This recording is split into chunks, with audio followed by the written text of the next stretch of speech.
আমাদের কতিপয় উচ্চাভিলাষী অপেশাদার কর্মকর্তার কারণে এবং কর্মকৌশল প্রণয়নে বল প্রয়োগের যে আপনি জানেন যে স্বীকৃত নীতিমালা রয়েছে ইউজ অফ ফোর্স, যেখানে মানবাধিকারকে সর্বোচ্চ প্রাধান্য দেওয়া হয়, সেই নীতিমালা অনুসরণ না করা এবং কোনো কোনো ক্ষেত্রে মানবাধিকার লঙ্ঘন করা এবং নেতৃত্বের কর্মকৌশল গ্রহণে ব্যর্থতার কারণে আমাদের অনেক সহকর্মী আহত হয়েছেন, এমনকি অনেকে নিহত হয়েছেন, নিগৃহীত হয়েছেন।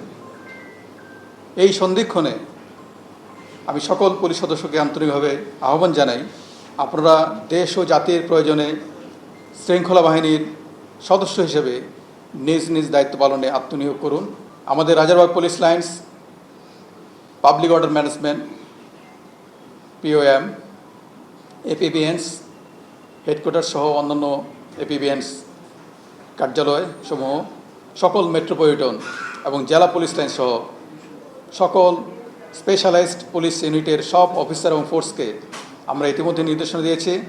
আগামী 8 আগস্ট 2024 তারিখ বৃহস্পতিবার অর্থাৎ আগামীকাল সন্ধ্যার মধ্যে স্ব কর্মস্থলে যোগদান করতে হবে। ইতিমধ্যে এই নির্দেশনা প্রদান করা হয়েছে। মেট্রোপলিটন পুলিশ কমিশনার এবং জেলার পুলিশ সুপারগণ স্ব অধিক্ষেত্রের থানা এলাকায় জ্যেষ্ঠ নাগরিক, পেশাজীবী, ছাত্র প্রতিনিধি, রাজনৈতিক ও গণমাধ্যম ব্যক্তিবর্গের সমন্বয়ে নাগরিক নিরাপত্তা কমিটি গঠন করবেন। আমরা জনসাধারণের প্রতি আহ্বান জানাচ্ছি, বর্ণিত কমিটি থানা এবং থানা এলাকার নিরাপত্তা বিধানে আপৎকালীন সহায়ক ভূমিকা রাখবে এবং পরবর্তীতে এর চূড়ান্ত রূপরেখা আমরা প্রণয়ন করে সার্কুলেট করব। আগামী 24 ঘন্টার মধ্যে সকল মেট্রোপলিটন, জেলা, নৌ, রেলওয়ে পুলিশ, হাইওয়ে পুলিশ এবং হাইওয়ে পুলিশের সকল থানা এদের অফিসার এবং ফোর্স স্ব পুলিশ লাইন্সে যোগদানের জন্য ইতিমধ্যে নির্দেশনা প্রদান করা হয়েছে।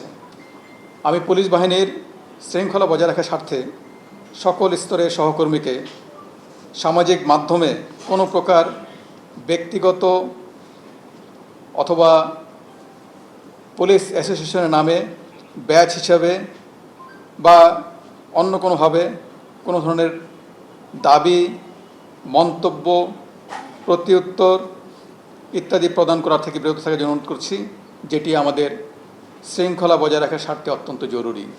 দেশের এই নব অধ্যায়ের সূচনা লগ্নে বৈষম্য বিরোধী ছাত্র আন্দোলনের নেতৃবৃন্দ, দেশপ্রেমিক সশস্ত্র বাহিনী, রাজনৈতিক নেতৃবৃন্দ, গণমাধ্যম, সুশীল সমাজ এবং দেশের সম্মানিত সকল নাগরিককে এবং অবশ্যই দেশের আপনাদের মতো দেশপ্রেমিক মিডিয়াকে তাদের আন্তরিক ভূমিকার জন্য বিশেষভাবে ধন্যবাদ জানাই।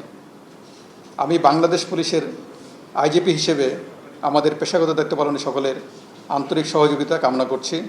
সকলের সম্মিলিত প্রচেষ্টায় আমরা একটি সুখী, সমৃদ্ধ, শান্তিপূর্ণ এবং নিরাপদ বাংলাদেশ গড়ে তুলব ইনশাআল্লাহ।